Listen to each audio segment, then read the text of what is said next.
I am going to do it. Okay. What's up, everybody? Welcome into your favorite Average Good podcast. Listen, so I got a note here from Christian and from Nias saying, Christian first said, made the mistake of having my headphone volume on high when loading this video because I like to yell. All right. And then Nia says, I like the yelling. Ha ha ha. Wakes me up. Guess what I got for you? I got a goddamn Vuvuzela. How are your ears treating now? That's music to my ears, Jimmy. Go hit like and subscribe, and let's get after it. Hi, hello, and welcome to your favorite Average Good podcast. Call it what you want.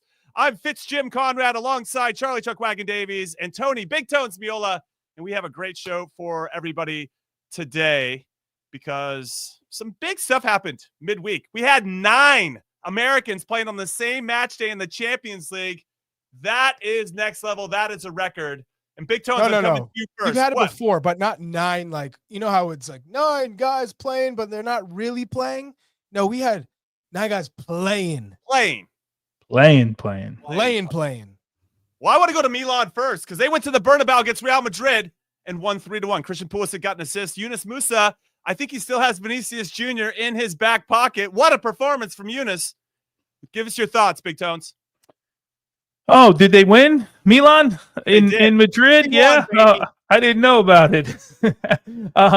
What a performance. Obviously, to see Yunus get the start, we talked about it in the last podcast. How did the weekend's fixture and the work that he did there, sort of weigh on Fonseca? Well, we know how it did, and he played in the 3 in the middle of the field, and spent a lot of time on the right hand side. Although I don't think that was the plan. Certainly without the ball, that's where he was. But he was sharp, man. I mean, he didn't look like a guy. He looked like he could keep going. 2 minutes left till the end of the game. That ball he chased down in the corner. I mean, he looked good, and good on him, right? Because it's not been easy. And then Christian Pulisic, obviously with the assist and 2 other corner kicks that he laid in the same area that they almost scored on. So all in all, for my team, and then, of course, for my team that's got the 2 Americans on it, what a great day. I'll tell you what, I was nervous, though, because I'm always waiting for Real Madrid and their superstars to have that moment at the end of the game, and it just didn't come for them.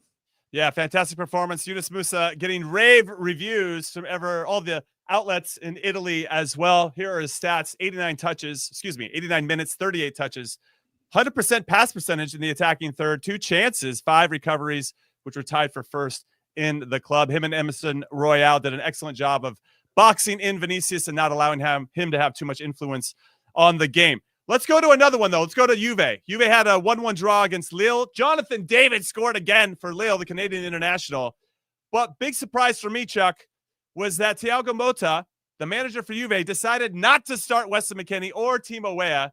And I have a bone to pick with him. And that's why they only got a draw. Had they come in earlier, had they started, I think they would have won this game. So they've been relying on Americans to pull through for them for the last couple weeks. What's the deal? I was pretty surprised neither one of them started. Well, I think just the way they've been used, you can bet that Thiago Motta counts on them. I think this was more of a rotation and keeping guys fresh, keeping guys motivated, keeping everybody in the team picture. So I wouldn't make too much of it. Honestly, it's one of those things where they both have been playing a lot. They have assisted to each other. Exactly. They're still playing. They're a big part of this project. So we should be, I think, grateful that we're in this situation that we had Christian Pulisic deliver an assist on a corner kick. Again, set piece, right? Making set pieces count at Real Madrid. This is the biggest stage you could possibly play on outside of World Cup knockout stages. At the club level, this is the absolute pinnacle at the Bernabeu in Champions League. And we had 2 Americans start and contribute in a win. That is massive. It's for massive. One of the biggest clubs in history. Milan beating Real Madrid. And look at that star-studded roster of Madrid. So I think from that standpoint, you throw in Weston and Tim still playing and contributing. You throw in Malik Tillman, the first American to have 3 goal contributions. 3 goal contributions in a Champions League match. Trusty and CCV, Cameron Carter-Vickers, both starting in a win, a massive win against RB Leipzig at home. I'm just hyped. We needed players to be playing. And now we have players playing at the highest level and playing well and winning matches. Like, that's huge. So I'm pumped, as you can tell. What I love is the ripple effect of what that does for Americans playing abroad. Mm-hmm. Maybe less for the players. I think we have more. I think we can all sit here and agree that we have more than enough players that are going to be talented enough to break through and play at big clubs, as we've demonstrated with the 9 players we've just mentioned.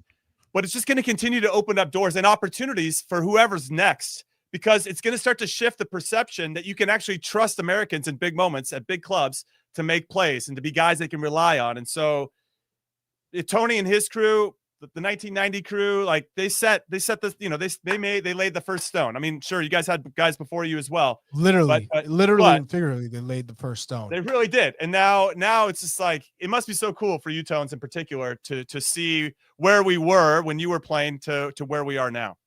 I think they just invented cars by that time they started. The tires became rubber at that time. They weren't wood anymore when I started playing.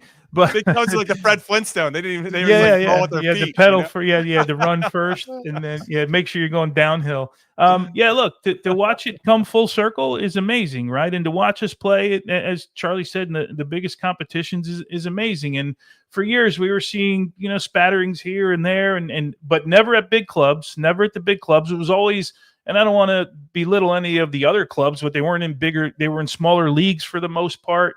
Occasionally we had 1 or 2, but now we've got guys doing it all the time. And that trust factor, it's still, I know there was a discussion months ago on Golazo Network, and I can't remember what channel, about do Americans still have this stigma when they go there? I really think that they do. And there's still obstacles we got to get over, but performances like this and things like this help you get over those things. And it's just good to see them playing well. And of course, from the standpoint of U.S. men's national team, I'm glad you brought up Tillman. I didn't know where you were going to go first, Jimmy, but we talked the other day. Tillman, poor performance on the weekend, or I should say, not poor performance, really poor moment on the weekend against Ajax, and gives the ball away. And I asked, well, let's see how he reacts, right? Well, that's a pretty damn good reaction, right? From a kid that's playing at a big club in Champions League. And by the way, can anyone tell me how that goal never got looked at VAR, the throw-in, where he's literally his entire over foot? the line? It's crazy. Yeah. But anyway, good on him. He gets the assist. But to see all these guys play is awesome. And it will only help the national team. And of course, to see my team beat Real Madrid in Madrid is pretty awesome too. That's pretty awesome. Malik Tillman did have a goal and 2 assists in their game against Girona in the Champions League. 90 minutes, 1 goal, 2 assists, man of the match, 6 shots, 100% aerial percentage for all of you that are into that stat. Dual percentage, 77.8%. First Champions League goal for him as well. And it was a really well-taken goal. He gets the ball out wide. Nobody steps to him, so he just keeps going. He keeps going. Just good recognition, awareness, and composure. And then he buries it to the near post. His first assist was a big, long throw-in. They gave him that one. And then the other one was off of a corner kick. He played it short. Bakayoko did the rest. But hey, an assist is an assist is an assist. A goal contribution. First American to ever have 3 goal contributions in a Champions League game, which is very, very cool. Now, what's also cool is that our very own Chuckwagon Davies, Charlie Davies, got to speak with Malik Tillman and in Morning Footy. So let's hear what they had to say. Malik, I got to ask you about Jamaica, because the last time you played Jamaica in the Nations League, you remember that? It was like, your words got kind of taken out of context. But now we get to revisit this in the next camp. What are your thoughts on Jamaica now, and kind of what are the guys talking about heading into this camp? I mean, it's going to be a tough game, or a tough 2 games. But yeah, I think we should be confident enough to go there and win those 2 games. What am I supposed to say? No, I mean, it was just one of those things where, what did you learn about Jamaica? And obviously they came with that intensity, Yeah, I got to know how they play, got to know some players. But that's football, and we go there to win. Yeah, to give everybody context, the last time we were going to play Jamaica in Jamaica, somebody asked him if he was ready for the game, and he couldn't name any Jamaican players. So, Charlie, good question there. I didn't really know what to say, which is kind of funny. How was the rest of the interview on Morning Footy? He's one of those calm and cool, collected guys. He's just a chill cat. That's just who he is. And I think he has a lot of potential. It's a different player profile, different style of play. It's more how he can control the ball, control the tempo, and glide through those tight lines that, whether it's a resilient defensive team or a team that's kind of spread out and expansive, he can float in and out of those defensive lines. I think we just have to kind of adjust to his playing style at times. PSV, he looks like a different type of player when he's playing at PSV. When he's with the U.S. men's national team, it looks like it's slowed down a lot more. And he struggles to go from that speed to all of a sudden ramping up the tempo. But the last camp, like I said, it was the best I had seen him play with the U.S., the 2 camps prior to this, September, where he was taking the initiative. He was getting on the ball. He was dictating the play where we hadn't seen him do that before. So I'm hoping his club form is essentially carrying him forward so that he's, I think, more able to adapt to the international level with this U.S. group, with this particular group and the way that they play. Big Tones, there was a great play from him in this game against Girona where he makes a run from midfield in behind the back line. And there's a perfect ball up over the top, and he brings it down with a nice little touch and then plays it across to Luke de Jong, who should score. He hits the post. But I was like, that's a miss and a half. Yeah. But what the recognition from Tillman I thought was fantastic. And then obviously the quality to bring it down and then quickly make a decision to get over it. There's like so many good soccer decisions in a row, right? In that particular sequence of play. The thing is, to Charlie's point, we haven't seen it for the U.S. Not consistently. Even the games you're referencing, we saw glimpses of it enough to be like, yes, more of that, please. But then whatever, whether it's due to him or just the game in general, where we're not on the ball enough or we're just not playing as well as we could, he just couldn't have the same type of impact. He wasn't good the last time we played against Jamaica in Jamaica. How does he rectify that? Also knowing that Mauricio Pochettino's asks are going to be a little bit different than PSV, I would assume, where I just think he's going to be asked to do more defensively. And I don't know if he's got that in his bag, which is more of a choice, right? If you want to play defense, it's just like, I'm going to choose to play defense. That's why I was good at it, because I just chose to work my ass off. It wasn't due to any, God-given talent. Well, I think what's probably the more important question or, thing to look at, you said the Pochettino asks are going to be different from his club asks. Maybe the Pochettino asks are going to be different from Greg Berhalter's asks, right? And maybe that's how we should look at it, because like you guys are talking about, I think probably all our viewers and listeners are thinking the same thing. Like we want, let's call it the PSV version of Tillman all the time, right? Like that's what we're looking for. So that's going to be the interesting part, to see how Pochettino uses him. He clearly has a role at PSV. He clearly understands it, and he's thriving in it. And the play you're talking about, I remember it vividly. And that's a player with confidence, right? That's a player that is feeling good about what he does and isn't thinking about the game. The game is just happening, where I think sometimes with under Greg, and we saw it maybe a little bit in the first camp, he's still thinking a little bit. He doesn't strike me, and Charlie, you had more of a conversation than even the question we had, so you might have some insight. He doesn't strike me as like an overly outward, confident, outgoing guy. Like, I'll use Weston McKennie, right? Because he's probably the biggest example of that. Like a guy that can just walk into a room and command it. Like he has to fit in. That's the kind of guy he seems to me, and players are like that. So maybe he's just more comfortable right now at PSV than he is when he comes into the national team. But we'll see. But there's no doubt he's got the talent. No doubt. I think it goes with performances at the highest level. The more confident you are in your game and you have the stats and the silverware to back it up, the easier it is to come and just be yourself. And I think he's always been a guy, just from seeing him around the group, seeing how he communicates, that he's calm. He's cool. He knows who he is, but he's not going to go out and try and be something he's not. But he's one of those guys that lets his game speak for itself. And the more he does at the club level at PSV and winning trophies and Champions League and performing, the more I think his game speaks for himself, the more aura he has, and he doesn't have to do it himself. He's just one of those guys, and you can use those guys. Those guys can be super effective in not having to do all this. And next thing you know, you put on your boots and you got magic, right? Those are different type of players. That we've all had those guys in our locker room who aren't the most outgoing. You can't have 11 outgoing guys in a starting lineup. You just can't. And so some of those guys bring a consistency to a lineup. They also balance a lineup. And if he can continue to thrive, that he will be an incredible asset to the U.S. men's national team. Okay, so then will you start, if you have the opportunity to say Tyler's healthy, and this is a shout out to Cyrus in the chat right now, would you start Tillman over Aaronson, Chuck, or where are you leaning? Yeah, without a doubt.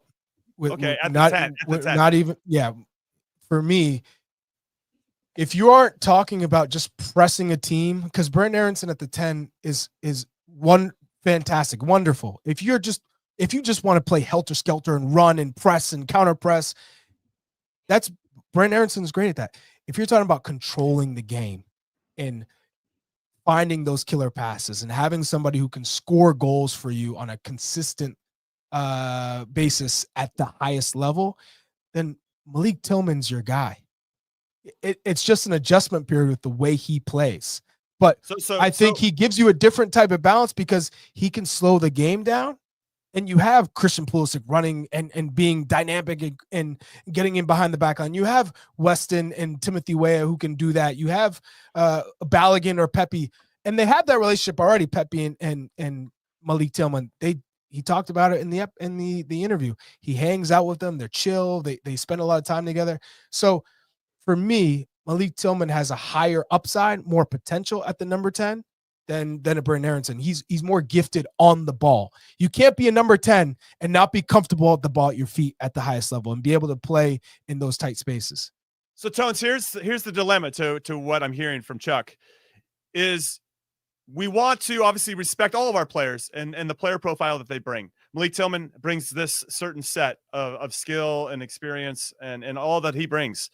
But there's going to be some asks from any coach that might get him out of that somewhat comfort zone.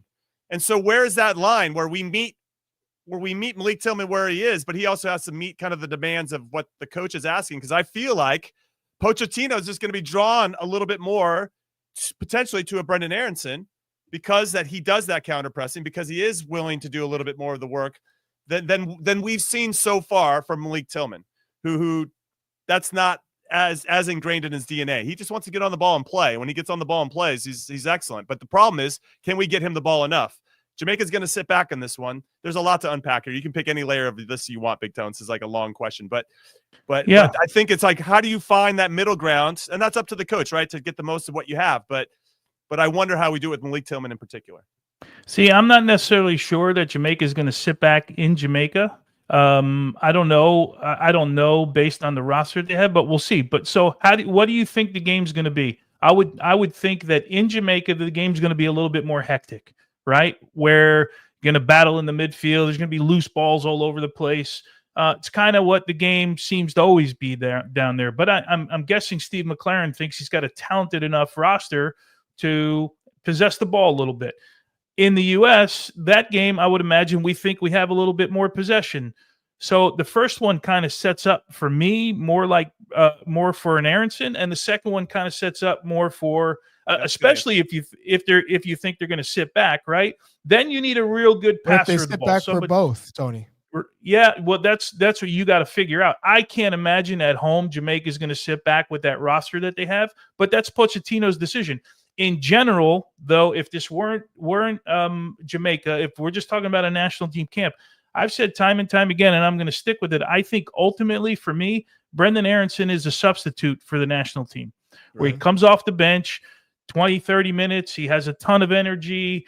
He gives you a spark. If you're the other team, if you're pounding the other team and you got possession of the ball, and now you see this guy that's coming in the game and he's running all around, it's the last thing you want to see, right? If you're the opposition, if you're a defender, you're like, oh, this guy's a pain in the ass to play against, right? Oh, so I'm getting triggered by a comment here.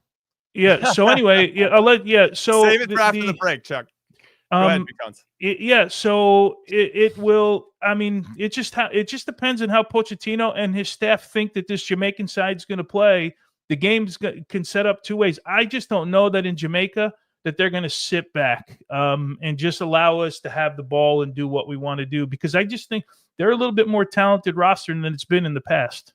Yeah, I just very quickly, we'll obviously have a preview podcast for this particular game, but I could see them in Kingston setting up in a mid-block and making it hard to break down, maybe giving us a little bit of space in behind, and then it's up to us to exploit that. And then maybe in the second game, I could see them sitting a little bit deeper because they're away from home. But we'll have to wait and see how that goes. All right, we're taking our first break. Call it what you want. When we come back, Charlie Davies is triggered, and we're going to get right to that comment, so do not go anywhere. If you love football, this is the best time of the year. This is as big as it gets. The stuff of absolute dreams. Chuck.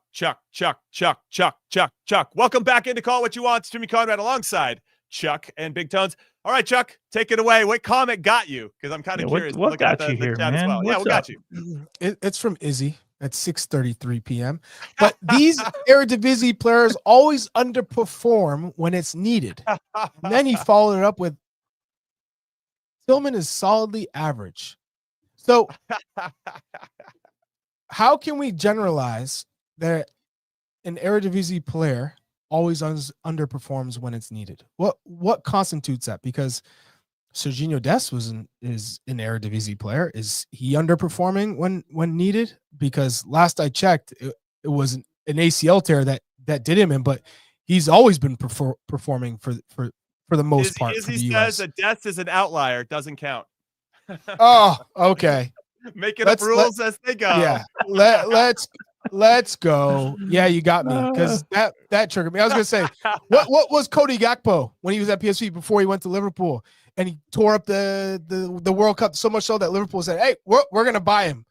It all depends on what team you're playing for. If you're playing at the bottom of the Eredivisie, then yeah, chances are you're not going to star internationally. You're just not going to. But if you're playing for Ajax or PSV, Feyenoord, Twente, Alkmaar, these teams that are now competing in Europe and doing pretty well, then if you're performing and playing well, why wouldn't you come into the U.S. team and deliver when needed? It's all on the player. It's all on the situation. But to generalize a league, that we just can't do that. We got him, everybody. We got him. Me. Well done, Izzy. Well played. Well played. All right, before we move into Americans abroad and the weekend preview, as it were, there's some big matches for our player pool. I did want to give a shout out to Jedi Robinson as well. He got his 10th Premier League assist ever in a 2-1 win versus Brentford. That game was crazy at Craven Cottage. Fulham was down 1-0. Harry Wilson comes on and scores 2 late goals. The second one off a Jedi Robinson cross, and very exciting game in that one. And Brentford did have a couple chances to put that away. Couldn't take them, but Jedi Robinson playing out of his mind. In fact, our friend of the show, James Bench, who doesn't rate Americans, has actually said that Jedi Robinson is the best American right now. Better than Christian Pulisic. We're going to get him on the show to explain himself. He's just a Pulisic hater. When it comes down to it, he really is a Pulisic hater. Yeah. The Christian has been starring for one of the biggest clubs in the world. Who would have thought Christian would come into that Milan team and become the best player in the side, the most consistent player in the side? Yeah. I don't want to take any credit away from Anthony Robinson. He's been absolutely sensational. But let's be real. You know what I'm saying? Yeah, I hear you. All right, let's get to the notable weekend fixtures. Here's a list that you should be writing down. Brentford versus Bournemouth. The Peacock, that's what's happening there. That'll be 10 a.m. Eastern on Saturday. Will Tyler Adams get the start? That's what we're keeping our eyes on. Sunderland and Coventry City. Sunderland, top of the championship. Coventry just fired their long-time manager, Mark Robbins. What does that mean for Haji Wright? That's going to be the big question there. How will they respond? Will they have a new manager bounce? It seems like everybody's pissed that Mark Robbins got fired. He was the longest tenured coach in England outside of one Pep Guardiola. So He's done a lot to get that club back to where they think they deserve to be. I know they had a slow start, but it felt a little unfair. Can I give you a fun fact? Sure, give me a fun fact. All right. So Mark Robbins also happened to coach Victor Gyökeres, who left the championship to go to Sporting, and now we see him absolutely thriving. Russian. And he'll be on the list of every single club in the world looking to bring in a top striker. So okay. I just want to throw that out there because Haji Wright played under him, has performed well, has scored goals. Obviously, he was used more as a left winger than a striker, traditional number 9. But it goes back to the point of we want our players who are playing in the championship to move on. Yeah. And to move on to places in teams in Europe where you're playing in European competition. Chuck, I was going to set you up to say that was such a great point you made the other day with the Victor Gyökeres thing, but you beat me to it. So let's get back to the notable fixtures. Right. There's three more. Cagliari versus AC Milan. That's on P+, 12 p.m. Eastern on Saturday. The Turin derby, that's going to be a good one. Juve versus Torino, Saturday, 2:45 p.m. Eastern on the Golasso Network. And then Lyon is taking on Saint-Etienne. That'll be Sunday, 2:45 p.m. Eastern, BN Sports. This is what it's all going down. We'll see if Tanner Tessman gets to start in that game. Listen, we're also hearing that the roster is going to be officially dropped this weekend. So make sure you turn on your notifications on the Golasso America YouTube channel because we're going live right when that roster drops. Just wanted to throw that out there. All right, so live. Going live. So Tones, Haji Wright, can he follow in Victor Gyökeres' footsteps and go to Sporting Clube de Portugal or a club like that and then score? Mind you, we're not saying he's going to be the same thing. Yeah, he's a different type of player. We're not saying he's Victor Gyökeres. I don't know. Chuck made me sound like he's going to be just like Victor Gyökeres. That's all. No. Can he have the same? I don't think we're looking at him to be the same player. Can he have the same effect on the game? Is right? And the answer is yeah. He can have the same effect on the game. He's got all the physical tools. He's got confidence. He's scoring goals, and then he's got to go to the right place. Gyökeres has gone to the right place, and likely he's going to go to the right place with his manager and follow him over to Manchester United to be their number 9, right? So he's in a position where he knows that he can succeed because he's playing in a style that he clearly understands. I think in a lot of ways we've kind of how do I say this with Haji Wright? We've kind of overlooked him in a lot of ways. Because there's always been this other guy in front of him, whether it's been Sargent or Pepe, and I know he plays on the left-hand side at Coventry, but we looked at him as a forward because what we saw in 2022 was he was a striker, right, under Greg Berhalter. And then we went away from him for a couple of years, but the guys just kept plugging along, and you if you're Coventry, right, you really couldn't ask anything more of Haji Wright and what he's doing. Like, he's doing everything you could possibly want him to do, and we can only hope that he improves. This conversation we had the last show with Charlie about kind of getting to the next level, playing at the next, pushing yourself all the time. And I know players want to do it all the time. Sometimes the opportunities just don't come. Is he a guy that can make the next jump? I think so. You mentioned Anthony Robinson before. Like Anthony Robinson, I'd love to see him. Like, there's one more step for Anthony Robinson, right? 100%. There's one more step for him. It's to get to whatever the best club is that he can get to, and he's going to play in Champions League, right? Like, there's nothing really else for him to do. He's pushed himself as far as he can go. And if he stays there, he will be equally as good a player, right? Remember, he was almost at Milan, right? It got messed up by a physical, right? There was a faulty heart examination that went on. Like, he was in Milan ready to do this. And so it's not, and we've heard rumors of Liverpool. We've heard rumors over the years of Manchester United. City. So that's like the next step for him. But yeah, with regards to Haji Wright, I think in a lot of ways, there's always been like another guy in front of him every camp, but he's always that other guy, right? And you got to give him credit for the work that he's done. I'd love to see him continue his form right now and then maybe get to that next step. Yeah, 4 goals and 15 caps for the U.S. men's national team, Haji Wright. I feel like we're talking about him as though he's 22 or 23. The guy's 26. So yeah, it feels like if he's going to make that move, it's going to have to be very soon, Chuck, right? I mean, once like yesterday. Yeah, exactly right. 2026 World Cup, he'll be 28. When I got into the World Cup, I was 29. And when I was getting shopped in the transfer window after that, people were like, wow, a 29-year-old center back.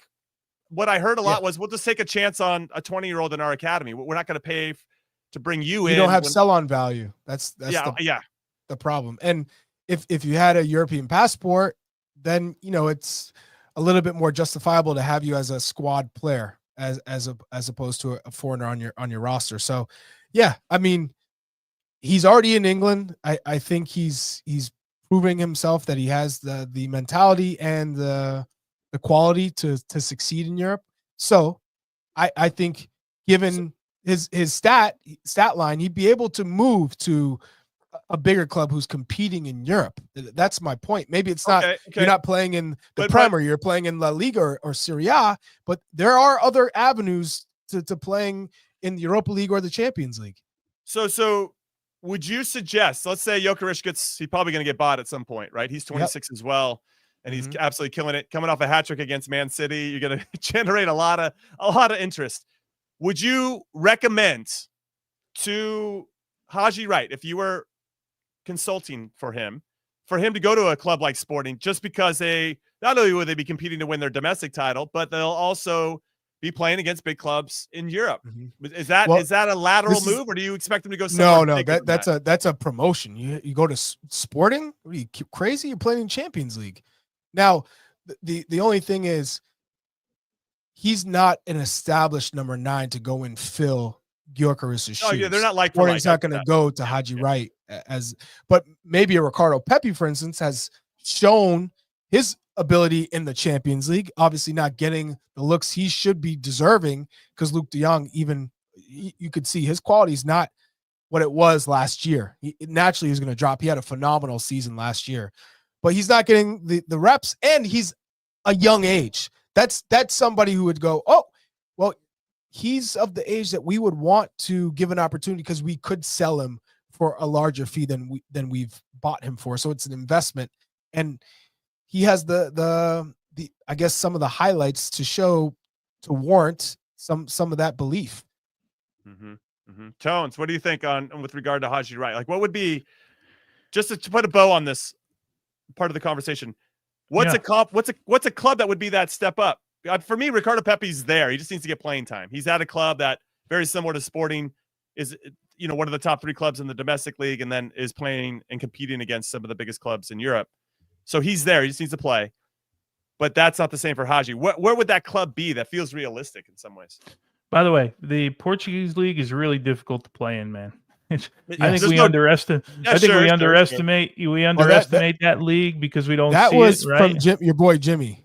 He was like, he was the one questioning the move. Is that a sidewards move? What? Listen, championships for me, championships are one of the most competitive leagues in the world. It might not be the most. I don't care about competitive. I'm not talking about competitive. By the way, the teams in the championship, you sharpen the knife when you're competing. No, I mean, the championship teams that get their ass kicked in Portugal. In the USL. What do you mean? Those Portuguese teams. No, you can't. You'd be too good for that. So it's so weird, right? Because if you're talking about Ricardo Pepi, or let's stay on Haji Wright, like he's a little bit older, right? As you said, Jimmy. So, does he fit, like where does he fit? Like a Bologna that's in, like that would be a massive move for him, like an Italian team. Teams that buy maybe a little older players, like a PSV, the Ajaxes of the world, they don't go and buy older players in general, right? So could he go to a Celtic and play in Champions League, or a Rangers, like clubs like that are playing in Champions League? Is that a step up? What about a for Fiorentina? Him? Yeah, I mean, Fiorentina this year, actually, they're on a pretty good run right now. But that would be a massive step up. But playing in Europe, I think, he'd have to get out of England, I think, Haji Wright, to play in Europe. I think it's the only way he plays in Europe. I don't, obviously he's not one of the top 16 players. He's not doing it in England. Yeah, no, that's what I'm saying. He's got to get out of England to do it. But he has a resume now, so you can understand if there's someone willing to take a flyer on him. He's got a goal in the World Cup. You know, he's played for the national team. He's scoring goals. He's improving. So he's improving a little bit later, maybe, than some other players have improved. But, you know, you can't just write guys off like that. So I don't know. Ricardo Pepi, I think he's maybe a little more attractive because he is a number 9. Everybody's always looking for number 9s. Could he go to France? Could he go to the Championship next? Could he go to Scotland next? Places that are playing in Champions League. Those are, God, Sporting would be incredible if he could go there. Kai 718, he gives a great point. A mid-table Bundesliga club. I think that would be great for. Remember, Haji Pepi Wright. was in Germany, right? With was it Augsburg? Is that where he went first? Do I have that right? Was the wrong move, though. Yeah, it was the wrong move. But now the Pepi that was in Germany a couple years ago is not the same Pepi that was there now. That would go there now, right? He's a different player now. So I don't know. It's so hard. I still think no matter where you go, you got to find a place where you're going to play, right? And you got to, especially if you want to make a national team. Yeah, this is a fun discussion. I appreciate it. I am going to switch gears though a little bit because there's been some talk about who the best player in CONCACAF is, especially now with Jonathan David scoring in 3 consecutive Champions League games. Let's be real.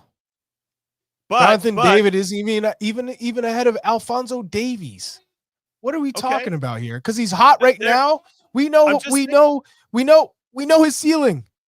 We know Jonathan David's ceiling. I know this is Ivis put you up to this because he knows he's going to set me off. We got him, Toads. We got him. We got him, everybody. You guys, it's been a long day.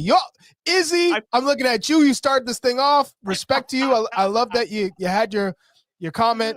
But I know this triggering is coming from Ivis Galersip, who knew Jonathan David was the right button to push. We put a little chum in the water there for this shark. All right, for Chuck here. So Chuck, Jonathan David's 24, scored in 3 consecutive Champions League games against Juventus, Atletico Madrid, and Real Madrid. Just some clubs you maybe have heard of. His transfer market value right now is 45 million. Pulisic is at 50. Alphonso Davies is at 50. And so you're still clear that Alphonso Davies you think he's number 1. You don't think Pulisic has gotten into the conversation? Oh no, I didn't say that. I said just in Canada alone. Alphonso Davies is the top dog. Jonathan David's not surpassing Alphonso Davies. Let's be real. That's it. Alphonso Davies has scored in a semifinal of a Champions League second leg against Real Madrid, the eventual champion. I get it. So listen, Alphonso Davies is my number 1. I get that Jonathan David is scoring now against the big opponents because the knock on Jonathan David was in the big moments, in the big games, he wasn't showing up. And might I add, with Canada, he's still playing as a withdrawn striker. He's not the 9. He should be playing as the 9, not Kyle Aaron at this point. Kyle Aaron, we should get their coach on the show. Job. Yeah, I mean, Kyle Aaron has done a good job, but Jonathan David should be the 9 for Canada. That's we can do that another conversation. But right now, it's between Alphonso Davies and Christian Pulisic as the best player in CONCACAF. That's it. And just under them, it's Serginho Dest and Weston McKennie, and then you could add maybe Jonathan David right below that. Okay, so let's just stay with David and Pulisic for now because that's where we started. Jimmy, I'm giving you the chance to build your team right now. Right? You got 1 pick between the 2. Go ahead, Tony. I like that. Who are you Jonathan picking? David and Christian Pulisic? Yeah. Forget Alphonso Davies for now, right? Okay. For me, because Pulisic. All right, you find me one person that's going to build their team around Jonathan David if those 2 guys are your pick. Find me one. Well, right? Good question. So is Jonathan David better than Christian Pulisic? Now, someone put in here Jesse Marsh. No. Jesse still take Christian. I guarantee you. That's such a weird conversation. But would you take Jonathan David or Serginho Dest? Serginho Dest, I think. Well, isn't it based on the availability of your player pool? Like if you have, I'm telling you right now, you're building your team. You have the option to pick between the 2 players. Who are you going with? What are the 2 now this time? Trusted number 9 and Dest or Jonathan David. Is he a trusted number 9? Is you trust him as your number 9? Well, I'm just saying he's 24, can't score in big games, but he just not scored bad. Yeah, I mean, it's not easy to find a good number 9 that can score regularly. Yeah, That would see that probably argument. turn my head over Serginho Dest, but I wouldn't take him over Christian Pulisic. Alphonso Davies, though, that guy's different gravy. Another Canadian player who we haven't talked about because he's been injured for a while and he kind of dropped in form just before his injury was Tajon Buchanan. Yeah. I would take Tajon Buchanan when he's fit and in form over Jonathan David. Yeah, no, it's a good shout. Good conversation as well. All right, we're going to take our last break of Call It What You Want. When we come back, MLS playoffs, baby. They're full swing. We got some, leg 3 of a 3-game series coming up, 4 matchups, all to play for. It's going to be a lot of fun to get into, so keep it here. Saturdays at 3:30, it's big time. Will the Hoosiers keep their undefeated season and playoff hopes alive when they host defending champs Michigan? Saturday on CBS and streaming on Paramount+. All right, welcome back into Call It What You Want. I'm Jimmy Conrad alongside Charlie Davies and Tony Miola. And just to get started here on this last segment, there's a lot of news coming out of MLS today. So we're looking for your hot takes and questions. Drop them in the chat right now. Ask us anything with regard to that in particular. Tell us who you're rooting for this weekend. What is the all-time worst postseason performance by a Supporters Shield winner? Whatever you got, we are here for it. But a lot of MLS weekend fixtures. 4, as I mentioned before the break. And here they are. LAFC got smoked in leg 2 in Vancouver, 3-0. Won leg 1, 2-1. Very good at home, LAFC. I saw them win the Open Cup there against my Sporting Kansas City. Can they win a must-win game at home? I'm backing them to do that. FC Cincinnati, NYCFC. Leg 2, NYCFC I thought were very good at New York Mets Stadium, Citi Fields. It was 3-1 in favor of NYCFC. FC Cincinnati, in fairness to them, at 2-1 when they were down, created a ton of chances and probably should have made that game 2-2. So maybe lean to FC Cincinnati there. Orlando City hosting Charlotte FC. Orlando actually hasn't given up a goal yet in this series. They won the first one 2-0, 0-0 after leg 2, lost in penalties there. So that's a good omen if they're going to go on and have success not only against Charlotte in leg 3, but also moving on to the playoffs. Very good defensively. And then the big one, baby. Inter Miami, Atlanta United. Inter Miami won game 1, 2-1. Atlanta United won the second one, 2-1. But the big storyline there for me is that Sergio Busquets has pneumonia or walking pneumonia or something. He missed leg 2, hasn't been practicing since then. And without him on the fields, Inter Miami just looked different. They had a 1-0 lead in the first half of that one, Chuck, at leg 2 off a bad mistake from Brad Guzan. But Atlanta finds their way back into it, and Miami just couldn't find that next gear despite having the greatest of all time on their team. Well, I said it when we were talking about MVP conversation. He's played the most minutes on the pitch for Inter Miami this season as a field player. Everything goes through him. He is Sergio Busquets. This is Busquets I'm talking about. Of course, when he's not in the picture now, they don't know how to react, how to move, who's starting the build up, who's breaking down teams with their passing. So I hope he gets back because obviously they're not going to be the same without Busquets there. And I love how I triggered the chat. Finally, I want to trigger the chat. Of course, I'm not taking Tajon Buchanan over Jonathan David, but I just wanted to trigger some of you guys. We're talking about that. I win. Yeah. Okay. But no, Wilfred Nancy is not overrated. I see another one in the chat. He's not overrated. Columbus Crew. Wilfred Nancy is a top coach. Yeah. And sometimes those things happen. The Columbus Crew losing in the playoffs, but no, he's a top coach. He's proven himself already. Of those matchups, Big Tones, which one are you keeping your eyes on? Which one intrigues you the most? Oh, but we're back to MLS now. I did the LA Vancouver game, or I guess it was up in Vancouver this week. Vancouver was outstanding. If you watch the first 45 minutes of the first leg in LA, Vancouver was really unlucky not to be leading by 2 goals in that one. So look out for that one. Cincy and NYCFC, I did leg 1 of that one. An open game. NYCFC really talented. there's something in FC Cincinnati that's missing outside of Orejano. The kid is incredible, but there's something that doesn't look the same as last year. The whole defense is redone because of some injuries there.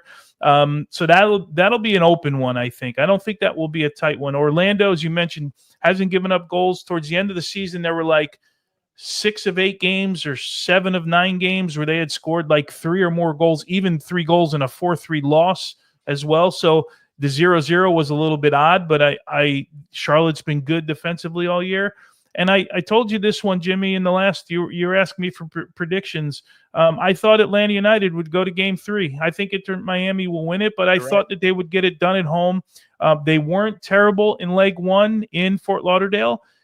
They were a little bit unlucky, I thought. So I still think, my MLS sort of prediction says Miami will win. My inside in my heart and like being around the game forever says there's no way in hell anybody's going to let Miami lose in Fort Lauderdale in this round of the playoffs. But I'll leave that one for the show, I guess. But I'm sure FIFA, who just gave them a FIFA Club World Cup bid when it wasn't actually in the rules. There's a lot at stake here for Leo Messi in particular to move on in MLS Cup playoffs. All right, let's get to a few questions from our incredible community. I would say better than average to good community because they like to trigger our very own Charlie Davies. Matt Osmond says, where do you guys see Jim Curtin popping up next? For those that don't know, Jim Curtin, the long-serving manager for the Philadelphia Union, just got let go. So he is now parting ways. There are a couple opportunities, Chuck. He got sacked. Okay. I was trying to be respectful. Yeah. I mean, it's just calling it what it is. Okay. I would have said San Jose Earthquakes would have been who I would have. Bruce Arena's there. I know. But that would have been a perfect place for Jim. Jim's going to find a new club. He will be a wanted coach because of what he's been able to do with the Philadelphia Union for so long.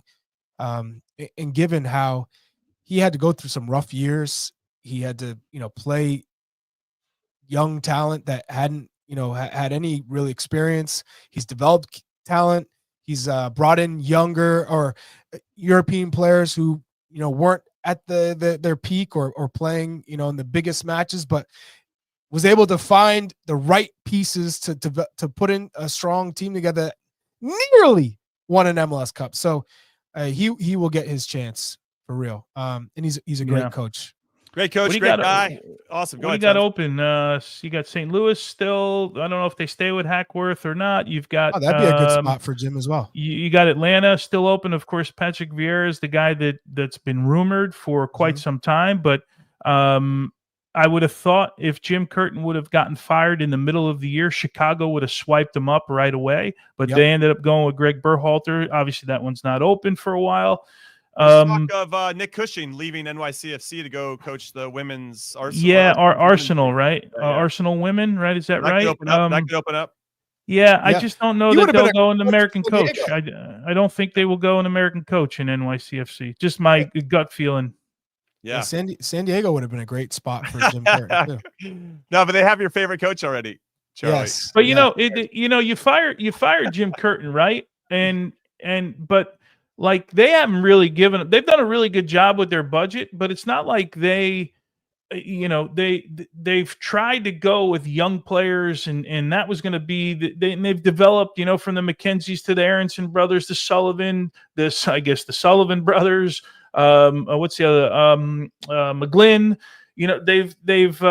they've developed a lot of these young players, but you still have to build these McKenzie.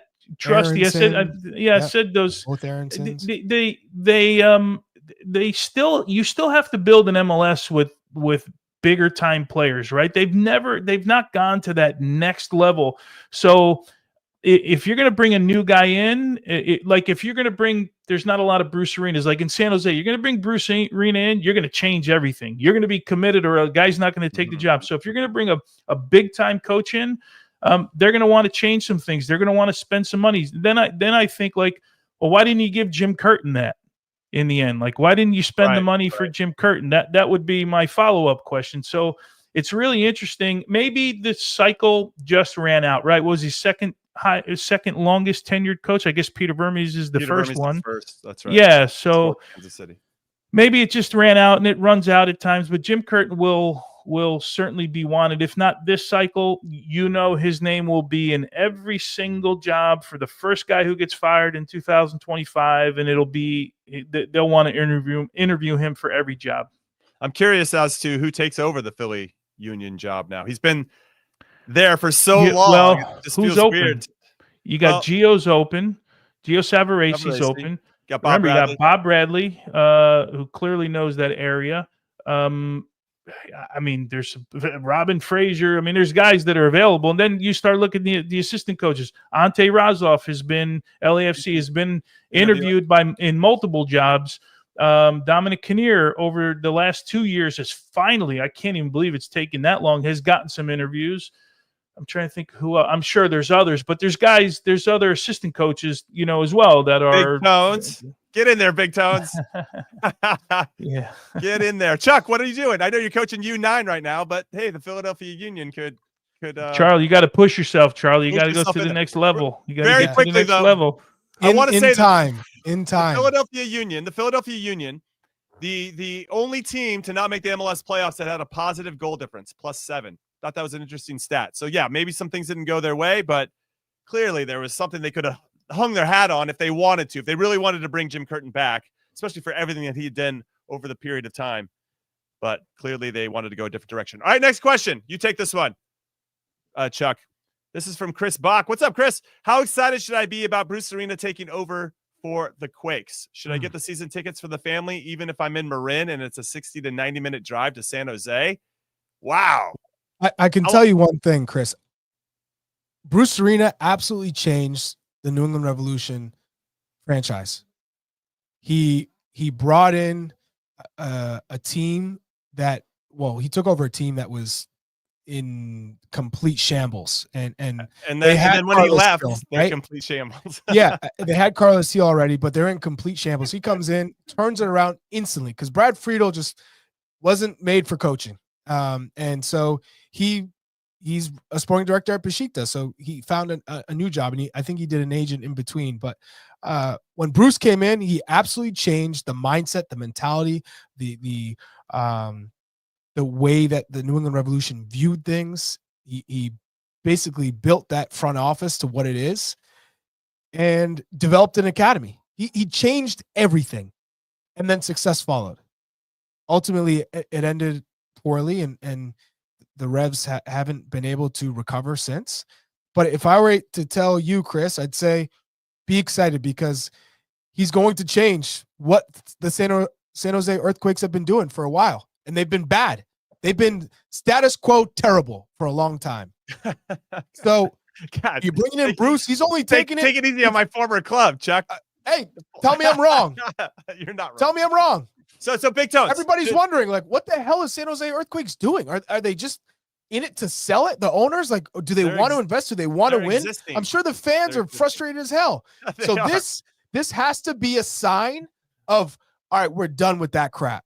We're trying to win. Bruce Arena is only going to a place to win. That is the only reason to start. They got to support Bruce, though. Very similar to what Big Tone said. You have to support him. Okay, if Bruce is going to get paid, but they have to make sure everybody else that he's got a staff that rivals the quality that he's looking for, right, Big Tones? I mean, how long, if he gets everything that he needs, how long do you think it would take him to turn things around? Probably not that long. But if they're going to shoestring it like they've been known to do in the past, then Bruce is going to be miserable. Well, Bruce is 72 years old now. I can tell you one thing. Bruce did 73. Is he 73 now? Okay, yeah. 73. Bruce did not take this job for a long-term build, nor did he take this job without any promises, right? And Charlie hit the nail on the head. He's going to go in and organize this thing from top to bottom, from the top player and from the president, the sporting director himself, to Chris Leach, who's, I think, is he the GM, right? Is that his title? Whatever it is, they change it every club, all the way down to the last guy in the academy. They're going to be aligned. Training facilities are going to get better. Environment for the players are going to get better. or else he wouldn't take the job. He's 73 years old. He doesn't have 10 years to build a club. He doesn't have 5 years to build a club. He's got 3 max. My understanding is that the ownership there is, now that the deal with the Oakland A's is it's not over. It's the pathway has been seen. The focus is going to be on the San Jose Earthquakes and making this team, as far as making this team better. As far as expectations, the first mission is to get to the playoffs for them next year. That's it. They got to get to the playoffs. Baby. Period. Top 9 in the Western Conference. I think you can do it. Difficult. We believe in you. All right. Yeah. One last question. Do you want to play? First of all, you want to play Bruce's teams in the playoffs if they get there? No. Probably not. You probably do not. Oh, especially over a 3-game series. All right. What if Inter Miami loses? What happens?